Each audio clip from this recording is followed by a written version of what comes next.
in one dimension, I actually mentioned this earlier, we can represent this physical dimension with just the real number line. And of course, we, just because it's convenient, we put the origin in the middle. And then if you go to the right, you go in the positive direction, and the left is the negative direction. And so all you need to describe a position is a single number. And as I said earlier, that's what makes one dimension one-dimensional, right? So now let's talk about a creature that is living in one dimension, okay? So if you were to be like a thing, like an object in one dimension, you would essentially be a string of atoms, right? But like flat atoms, because it's kind of, it doesn't even make sense to talk about atoms because atoms are three-dimensional. Yeah, you can't right? conceptualize atoms in one dimension. No, like there would be a whole new form of life, like if that's even possible. But there would be a new biology that governs that dimension. I didn't mean literally atoms. I just meant like it's just like a blob, but it's a line. Okay, first of all, though, biologically speaking, like it's a line. Like that is simply doesn't make sense. Yeah, it's just an impossibility because there are certain very basic things to happen, chemically speaking. Okay, they're but Ray, required to we're be just having angled fun and here. stuff. I know. We're all hypothetical. I know. I'm just saying. If you're imagining a creature in one dimension, you have to think of the fact that, well, maybe that's not even possible. Or maybe just bring it up, So it's a funny thing to think about. Okay, so let's just pretend for 1 second that it just works, okay? You just have this, okay? And so of course evolution, right, would require to have like an eyeball on the front, right?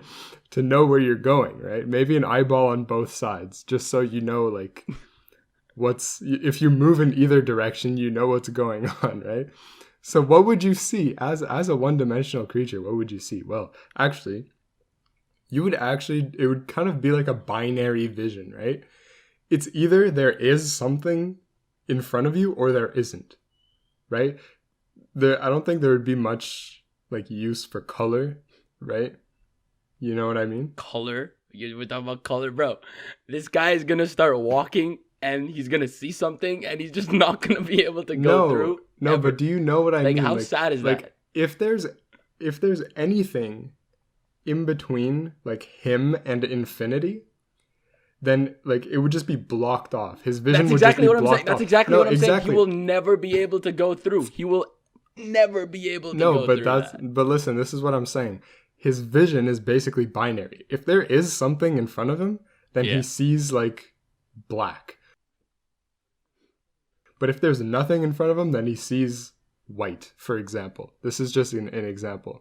Okay. But that's how vision would work, right? In one dimension. I mean, well, yeah, if we're actually thinking about the very hypothetical question, how would we see in one dimension, then yeah, I guess you're either seeing something or you aren't. This is implied, Ray. Yeah, this is obviously implied that it's hypothetical. Okay, I mean, no. Obviously, I understand that it's hypothetical, but I'm just making I just need to make sure that like we have the correct framework for saying, well, this is just not a possibility. But thinking about it, yeah, well, I'm just again, as you said in the very beginning of the podcast, put yourself in that dimension, like put yourself in a creature's shoes in one dimension. If you, like, for example, think of yourself like on a line or on like a circle or something like that, like you're only going in one direction. You're only moving in that one direction. So you're right. You're either, if there's something in front of you, you either see it or you don't. Like there's either something there or there isn't. Yeah, exactly. There's not much more that can really happen. That's what I mean. It's a very sad life. There's not much more that can happen. It's a very sad life. Yeah. Plus, one reason to justify why this is not possible is because if you have a stomach or something, nothing would be able to get in because there's no opening, right? Why there's are we just applying there's human logic to one-dimensional beings though? Like I don't understand why. Maybe they don't eat. I'm just saying. Maybe I don't know. Like maybe I don't know. I'm just okay. Sure.